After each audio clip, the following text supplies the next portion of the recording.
Guys, hindi na sila mais guys. Ano sila magbulad og mais. Ayan.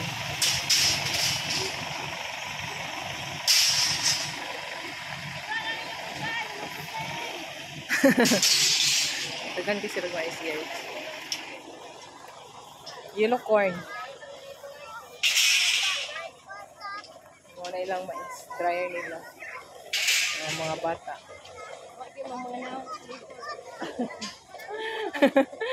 Ayan, ganyan sila. Ganyan sila maggilid ng mga mais nila. Yung mga harvest nila. Pati mga bata. Ganito ang buhay sa bukid guys. Sama-sama. Ayan.